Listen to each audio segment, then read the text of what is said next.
मेरा नाम है आकिब अहमद और ये है यूनिऑक्स एकेडमी। और आज हम लोग शुरू करने वाले हैं क्लास 9 का चैप्टर 5, जिसका नाम है the fundamental unit of life. आज हम लोग इस चैप्टर का पूरा वन शॉट रिवीजन देखने वाले हैं। अगर आप पहली बार इस वीडियो देख रहे हैं तब भी आप पूरा देख सकते हैं इस वीडियो को। तो इस पर हमारा पहला क्वेश्चन कि what is the fundamental unit of life. Fundamental unit of life हम लोग क्या है? तो cell is the fundamental unit of life. Cell को हम लोग फंडामेंटल यूनिट ऑफ लाइफ कहते हैं। मतलब कि हर एक लिविंग थिंग्स सेल से बना हुआ है। सेल जो है हर एक लिविंग थिंग्स का सबसे छोटा पार्टिकल होता है, फिर छोटा पार्ट होता है। इसी के वजह से उस पर डिपेंड करता है कि उस जो ऑर्गेनिज्म है उसका शेप, साइज और उसका फंक्शन किस तरह से होगा। ये डिपेंड करता है उसके सेल के ऊपर। अब हम लोग पढ़ेंगे डिस्कवरी ऑफ सेल के बारे में। तो in 1665 Robert Hooke discovered the cell, और वो एक ब्रिटिश साइंटिस्ट है। तो वो ऑब्जर्व किए एक स्लाइस ऑफ कॉक से, मतलब कि एक ट्री का एक बार्क लिया, उन्होंने खुद से उसको लेके खुद से ही बनाए हुए माइक्रोस्कोप से देखा। तो वो देखते हैं कि एक छोटा छोटा बॉक्स का स्ट्रक्चर है, जैसे कि हनीकॉम्ब का होता है। जिस तरह से तुम इस फिगर में देख सकते हो, ये हनीकॉम्ब का फिगर है। इसमें एक छोटा छोटा बॉक्स टाइप का स्ट्रक्चर दिख रहा है। इसी टाइप का एक स्ट्रक्चर उन्होंने देखा था अपने माइक्रोस्कोप से, अपने ही बनाए हुए माइक्रोस्कोप से। और इसी का नाम रख दिया गया सेल। सेल जो है वो लैटिन वर्ड है जिसका मतलब होता है स्मॉल रूम। नेक्स्ट देखेंगे हम लोग डेफिनेशन ऑफ सेल के बारे में। A cell is the basic structure and functional unit of life. All living organisms are made up of cell. It is the smallest part of an organism but can carry all the function. मतलब कि हर एक living things इस cell से बना हुआ है। Cell जो है वो सबसे छोटा पार्टिकल होता है किसी भी लिविंग ऑर्गेनिज्म का, और इसी पे डिपेंड करता है कि उसका साइज, शेप और फंक्शन किस तरह से होगा। उसके बाद एक सेल थ्योरी आया। सेल थ्योरी जो है वो 1838 को आया। वो दो जर्मन बायोलॉजिस्ट थे, एक का नाम था सेल्विन, एक का नाम था सेडविन। ये दो जो साइंटिस्ट थे, बायोलॉजिस्ट थे जर्मन, उन्होंने कुछ फैक्ट बताया सेल के बारे में। उस चीज को बोला जाता है theory of cell. Cell theory का पहला पॉइंट है कि जितने भी ऑर्गेनिज्म है वो सेल से बने हुए हैं। दूसरा पॉइंट है कि उसका हर एक सेल का जो स्ट्रक्चर है ना वो लगभग सिमिलर रहेगा, पर उसका साइज, शेप और उसका फंक्शन जो है वो डिफरेंट रहता है। तीसरा हुआ कि cell divide to form a new cell, मतलब कि हर एक सेल जो है वो डिवाइड होकर एक नया सेल बनाता है। चौथा हुआ कि किसी भी लिविंग ऑर्गेनिज्म का जो स्ट्रक्चर है, जो वो दिख रहा है, वो डिपेंड करता है अरेंजमेंट ऑफ सेल के ऊपर कि किस तरह से अरेंजमेंट हुआ है सेल। पांचवा है कि सेल ही डिसाइड करता है कि वो ऑर्गेनिज्म किस तरह से परफॉर्म करेगा, किस तरह से फंक्शन परफॉर्म करेगा। नेक्स्ट पढ़ेंगे हम लोग साइज ऑफ सेल के बारे में। जो साइज है सेल का वो बहुत ही छोटा होता है। उसको तुम अपने नेकेड आई से नहीं देख सकते। हम लोग उसको देखने के लिए एक तरह का माइक्रोस्कोप का जरूरत होता है। तो सेल को मेजर करने के लिए हम लोग माइक्रोमीटर का यूज करते हैं। 1 माइक्रोमीटर मतलब होता है 10⁻⁻⁶ मीटर। जो सबसे छोटा सेल है ना वो 0.1 माइक्रोब्स का है, जो सिर्फ बैक्टीरिया में पाया जाता है। और जो सबसे बड़ा जो सेल का जो साइज है वो 17 सेंटीमीटर का है, जो ऑस्ट्रिच के एग में पाया जाता है। नेक्स्ट पढ़ेंगे हम लोग classification of organism on the basis of number of cell. मतलब कि एक ऑर्गेनिज्म में कितना सेल है मौजूद है, उसके आधार पे हम लोग सेल को बांटते हैं। तो दो तरीके से उसको हम लोग बांटते हैं, पहला यूनिसेलुलर, दूसरा मल्टी सेलुलर।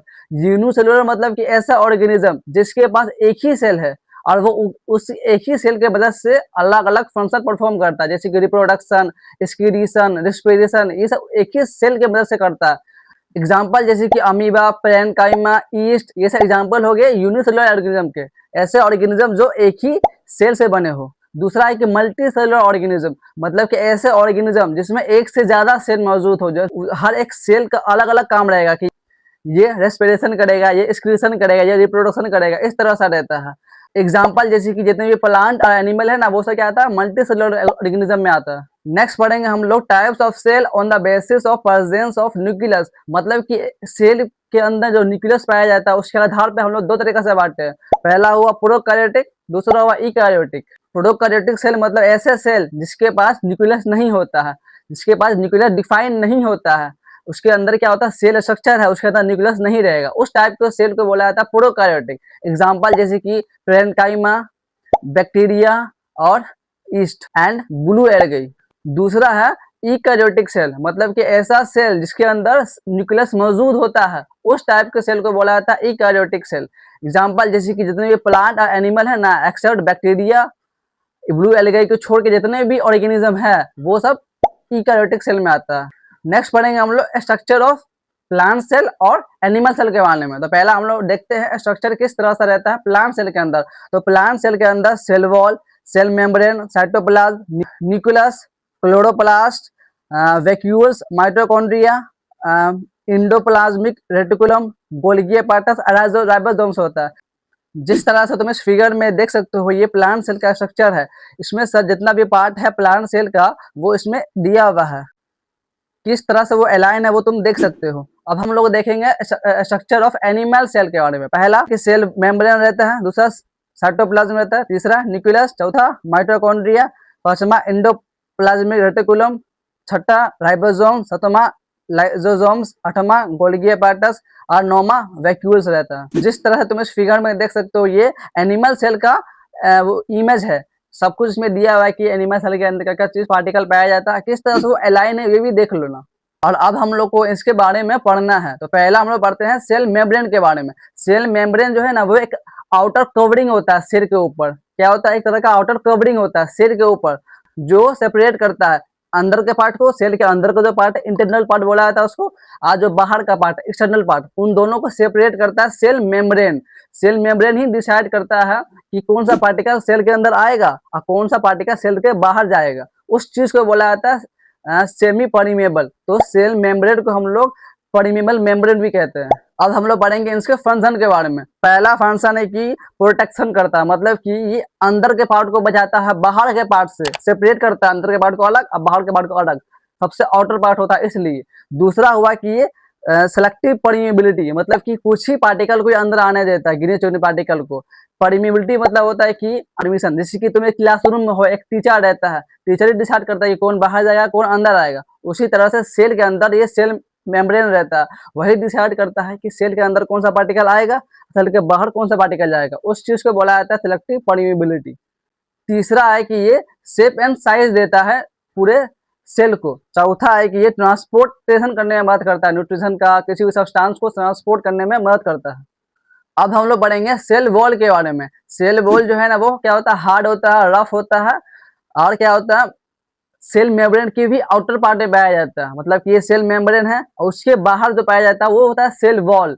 सेल वॉल जो हमेशा प्लांट सेल, बैक्टीरिया, इन सब जगह पाया जाता है। सेल वॉल का मेन काम होता है कि ये मजबूती देता है प्लांट को।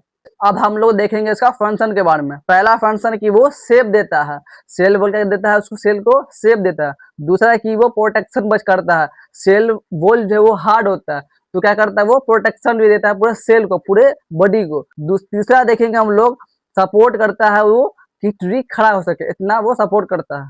नेक्स्ट पढ़ेंगे हम लोग डिफरेंशिएट बिटवीन सेल मेम्ब्रेन और सेल वॉल के बारे में। तो पढ़ते हैं cell membrane present in all cell. Cell membrane जो वो हर तरह के सेल में मौजूद होता है, प्लांट सेल हो, एनिमल सेल हो, किसी भी तरह का सेल में मौजूद होता है। लेकिन सेल वॉल जो है वो हमेशा प्लांट सेल, बैक्टीरिया, इन्हीं सब के लिए मौजूद होता है।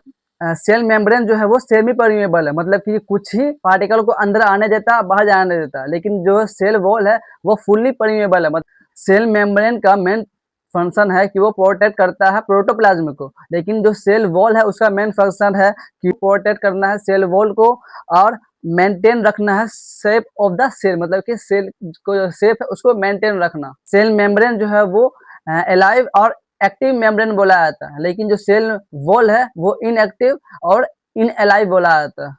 सेल मेम्ब्रेन जो है वो लिपिड, प्रोटीन और कार्बोहाइड्रेट से मिलकर बना रहता है, लेकिन सेल वॉल जो है वो पेप्टोडोग्लियन, सेल्यूलोज से मिलकर बना होता है। नेक्स्ट पढ़ेंगे हम लोग साइटोप्लाज्म के बारे में। साइटोप्लाज्म है ना वो सेल मेम्ब्रेन और न्यूक्लियस के बीच में पाया जाता है। उसके अंदर जितने भी ऑर्गेनेल्स है जो सेल के अंदर वो सब उसी के अंदर पाए जाते हैं। जिस तरह से तुम इस फिगर में देख सकते हो ये सेल का पूरा फिगर है, जिसमें से जो आउटर पार्ट है वो सेल मेम्ब्रेन है, जो गोल सा दिख रहा है वो न्यूक्लियस है, और जो जितना पार्ट जो बच रहा है वो क्या है साइटोप्लाज्म है। इसी के अंदर क्या है हर एक पार्ट मौजूद है सेल का। अब हम लोग इसका फंक्शन देखेंगे। पहला फंक्शन कि ये जितने भी ऑर्गेनेल्स है सेल के अंदर उसको होल्ड रखता है, अपने पास रखता है, अपने अंदर में रखता है। दूसरा हुआ कि इसके अंदर बहुत सारा लाइफ प्रोसेस होता है। तीसरा है कि ये ट्रांसपोर्ट करने में मदद करता है किसी भी मटेरियल को। चौथा हुआ कि ये शेप एंड साइज को मेंटेन रखता है।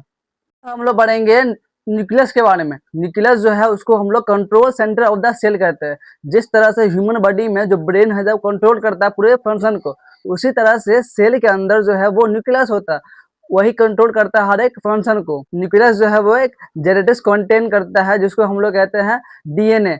डीएनए के मदद से हम लोग क्या कर सकते हैं, अलग अलग तरह का फंक्शन परफॉर्म करते हैं, जैसे कि ग्रोथ, मेटाबॉलिज्म और रिप्रोडक्शन। अब हम लोग देखेंगे इसके फंक्शन के बारे में। इसका पहला फंक्शन कि ये कंट्रोल करता है, जितने भी सेल के एक्टिविटी होता है उसको कंट्रोल करता है। दूसरा फंक्शन हुआ कि ये जेनेटिक्स कैरेक्टरिस्टिक को कंटेन करता है, जैसे कि डीएनए को। तीसरा हुआ कि ये सेल डिवीजन में मदद करता है। सेल जो है वो क्या होता है, डिवाइड होकर एक नया सेल बनता है, उस चीज में इसको मदद करता है। चौथा हुआ कि ये प्रोटीन को बनाने में मदद करता है। अब हम लोग पढ़ेंगे प्रोटोप्लाज्म के बारे में।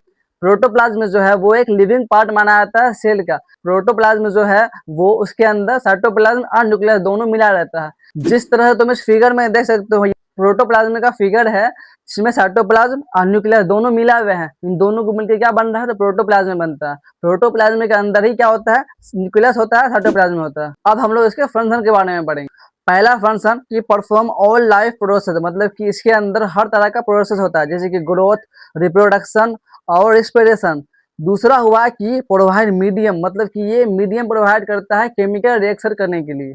तीसरा हुआ कि ये हेल्प करता है एक्सचेंज करने में मटेरियल का। चौथा हुआ कि हर एक एक्टिविटी को ये कंट्रोल करता है। पांचवा हुआ कि ये शेप और स्ट्रक्चर को मेंटेन करता है सेल का। अब एक एमसीक्यू बन सकता है इसके ऊपर कि सेल के किस पार्ट को बोला जाता है लिविंग सेल, तो प्रोटोप्लाज्म को बोला जाता है। अब हम लोग पढ़ेंगे प्लास्टाइड के बारे में। प्लास्टाइड जो है वो डबल मेम्ब्रेन का एक स्ट्रक्चर है जिसके अंदर खुद का डीएनए पाया जाता है और खुद का वो क्या करता है, प्रोटीन को सिंथेसाइज करता है। प्लास्टाइड जो है वो सिर्फ प्लांट और ब्लू एल्गे में पाया जाता है। अब हम लोग इसका फंक्शन देखेंगे। पहला फंक्शन है कि ये फोटोसिंथेसिस करने में मदद करता है। प्लांट को ग्रीन कलर प्रोवाइड करता है, जिसकी वजह से क्या होता है, फोटोसिंथेसिस हो पाता है। दूसरा हुआ कि ये स्टोर करता है वाटर को, ऑयल को और प्रोटीन को। अब हम लोग पढ़ेंगे टाइप्स ऑफ प्लास्टाइड के बारे में। प्लास्टाइड के 3 टाइप्स होते हैं। पहला क्लोरोप्लास्ट, दूसरा क्रोमोप्लास्ट, तीसरा ल्यूकोप्लास्ट। क्रोमोप्लास्ट जो है वो ग्रीन कलर प्रोवाइड करता है लीफ को। दूसरा है जो क्रोमोप्लास्ट, क्रोमोप्लास्ट जो है वो कलर प्रोवाइड करता है फ्लावर्स को और फ्रूट को। तीसरा हुआ ल्यूकोप्लास्ट, ल्यूकोप्लास्ट जो है वो उसका मेन काम होता है स्टोरेज का, वो सिर्फ स्टोर करता है। अब हम लोग पढ़ेंगे वैक्यूल्स के बारे में। वैक्यूल जो है वो एक सेक लाइक स्ट्रक्चर होता है। उसका जो है मेन काम होता है स्टोरेज का, जैसे कि वो स्टोर करता है वाटर, फूड या वेस्ट मटेरियल को। जिस तरह से तुम इस फिगर में देख सकते हो, ये जो दिख रहा है क्या है, वो वैक्यूल्स है। वो जो है वो एक सेक लाइक स्ट्रक्चर का है। मेन जो काम करता है वो स्टोरेज से काम करता है और ये सेप भी प्रोवाइड करता है। अब हम लोग पढ़ेंगे इसके फंक्शन के बारे में। पहला फंक्शन तो कि ये स्टोर करता है वाटर को, मिनरल्स को और वेस्ट प्रोडक्ट को। दूसरा हुआ कि ये शेप को मेंटेन करता है। प्लांट सेल के अंदर जो है वो वैक्यूल हल्का बड़ा रहता है और एक ही रहता है, तो क्या करता है वो मेंटेन करता है उस सेल के शेप को। तीसरा हुआ कि ये हेल्प करता है हार्मफुल सब्सटेंस को रिमूव करने में। चौथा हुआ कि ये रेगुलेट करता है वाटर को, कितना रहेगा कितना नहीं रहेगा उस सेल के अंदर में। एक बात जान लो वैक्यूल्स के बारे में कि जो प्लांट सेल के अंदर जो वैक्यूल होता है ना, वो एक ही पाया जाता है और वो हल्का साइज में बड़ा रहता है। लेकिन जो एनिमल सेल में जो वैक्यूल्स है वो छोटा छोटा पाया जाता है, वो अलग अलग जगह पे पाए जाते हैं। अब हम लोग पढ़ेंगे माइटोकॉन्ड्रिया के बारे में। माइटोकॉन्ड्रिया जो है वो डबल मेम्ब्रेन स्ट्रक्चर होता है जो सिर्फ यूकेरियोटिक सेल के अंदर पाया जाता है। उसको हम लोग power house of the cell भी कहते हैं। इसलिए उसको power house of the cell कहा जाता है क्योंकि वो क्या करता है, प्रोड्यूस करता है एनर्जी को। अब हम लोग पढ़ेंगे इसके फंक्शन के बारे में। पहला फंक्शन हुआ कि ये एनर्जी प्रोड्यूस करता है in the form of ATP. ATP मतलब होता है एडिनोसाइन ट्राइफॉस्फेट। एडिनोसाइन ट्राइफॉस्फेट जो है वो एटीपी का फुल फॉर्म है। माइटोकॉन्ड्रिया जो है वो एनर्जी प्रोड्यूस करता है in the form of ATP के फॉर्म में। दूसरा हुआ कि ये सेलुलर और रेस्पिरेशन करता है। इसमें जो है वो ग्लूकोज और ऑक्सीजन को दोनों को ब्रेक करता है और एनर्जी को प्रोड्यूस करता है। अब इसके बीच 2 क्वेश्चन बनता है। पहला क्वेश्चन कि power house of the cell किसे कहा जाता है, तो माइटोकॉन्ड्रिया कहा जाता है। दूसरा क्वेश्चन बनता है कि एटीपी का फुल फॉर्म क्या होता है, तो एडिनोसाइन ट्राइफॉस्फेट होता है। अब हम लोग पढ़ेंगे लाइजोसोम्स के बारे में। लाइजोसोम्स जो है वो एक क्लीनिंग पार्ट होता है सेल का, जो क्या करता है, जो वेस्ट मटेरियल हुआ, ओल्ड सेल हुआ और हार्मफुल सब्सटेंस को क्लियर करता है सेल के अंदर से। एक तरह का क्लीनिंग एजेंट माना जाता है सेल का लाइजोसोम्स को। अब हम लोग बढ़ेंगे इसके फंक्शन के बारे में। पहला फंक्शन क्लीन द सेल, मतलब कि ये सेल के अंदर जितना भी हार्मफुल सब्सटेंस होता है उसको ये रिमूव करता है।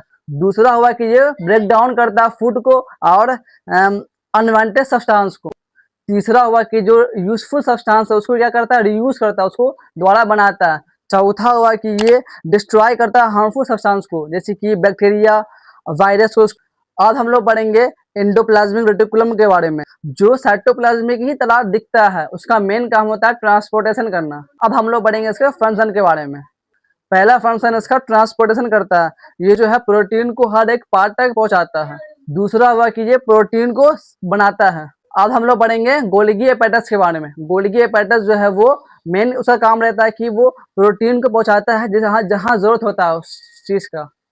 अब हम लोग पढ़ेंगे फंक्शन ऑफ गोल्गी एपेटस। पहला function packaging protein and fat made by the cell, मतलब कि सेल के द्वारा जो बनाया जाता है प्रोटीन उसको वो पैकेजिंग करता है। दूसरा हुआ कि जो प्रोटीन है और फैट है उसको उस जगह पर जाता है जिस जगह पर जरूरत होता है। तीसरा लाइसोसोम्स को बनाता है जो डाइजेशन करने में काम आता है। चौथा जो है वो एंजाइम्स और हार्मोन को रिलीज करता है। अब हम लोग पढ़ेंगे राइबोसोम्स के बारे में। राइबोसोम्स जो है वो मेन प्रोटीन को बनाता है जिसकी वजह से जो सेल ग्रोथ करता है। अब हम लोग पढ़ेंगे राइबोसोम्स के फंक्शन के बारे में। तो पहला फंक्शन वो प्रोटीन बनाता है। दूसरा सपोर्ट करता है ग्रोथ करने में सेल को। तीसरा कि वो एंजाइम्स के प्रोडक्शन में हेल्प करता है। अब हम लोग पढ़ेंगे डिफरेंशिएट बिटवीन प्लांट सेल और एनिमल सेल के बारे में। प्लांट सेल जो है वो एक तरह का सेल वॉल से कवर्ड होता है जो क्या होता है, रिगिड होता है, ठोस होता है। एनिमल सेल जो है जिसके पास सेल वॉल नहीं होता है। प्लांट सेल के पास सेल वॉल है, एनिमल सेल के पास सेल वॉल नहीं है। दूसरा हुआ कि प्लांट सेल के पास जो है वो लार्ज वैक्यूल है, एनिमल सेल के पास वैक्यूल्स जो है वो छोटे छोटा पाए जाते हैं। तीसरा हुआ कि जो प्लांट सेल है वो उसका साइज ज्यादा होता है, एनिमल सेल का जो साइज है वो कम होता है। चौथा हुआ प्लांट सेल के अंदर सेंट्रोसोम्स जो है वो एब्सेंट होता है, लेकिन जो एनिमल सेल के अंदर सेंट्रोसोम्स है वो प्रेजेंट होता है। अगला हुआ कि प्लांट सेल है सीलिया, प्लांट सेल के पास सीलिया होता है और एनिमल सेल के पास नहीं होता है। अगला हुआ कि प्लांट सेल के अंदर लाइसोसोम्स नहीं होता है और एनिमल सेल के अंदर लाइसोसोम्स होता है। अब हम लोग पढ़ेंगे ऑस्मोसिस के बारे में। Osmosis is the movement of water molecules from a region of high water concentration to a lower water concentration, मतलब कि ऑस्मोसिस जो है वो वाटर का मूवमेंट को कहते हैं, कहाँ से, लोअर कंसंट्रेशन से लेके हाई कंसंट्रेशन तक। अब हम लोग पढ़ेंगे डिफ्यूजन के बारे में। डिफ्यूजन जो है वो मूवमेंट ऑफ एयर को कहते हैं, वो भी कहाँ होता है, वो भी हाई कंसंट्रेशन से लेके लोअर कंसंट्रेशन तक होता है। अब हम लोग पढ़ेंगे सेल डिवीजन के बारे में। Cell division is the process in which a single cell divide to form two और मोर सेल, मतलब कि सेल डिवीजन एक ऐसा प्रोसेस है जिसमें एक सेल क्या होता है, डिवाइड होकर दो सेल में बनता है। और ये जो सेल डिवीजन जो है वो दो टाइप्स का होता है, पहला माइटोसिस, दूसरा मियोसिस। The end. इसी तरह के वीडियो के लिए सब्सक्राइब कर देना और किसी भी तरह का डाउट हो तो मेरे इंस्टा पे आप लोग डीएम कर सकते हैं, मैंने अपना इंस्टा आईडी डिस्क्रिप्शन में दे दिया है।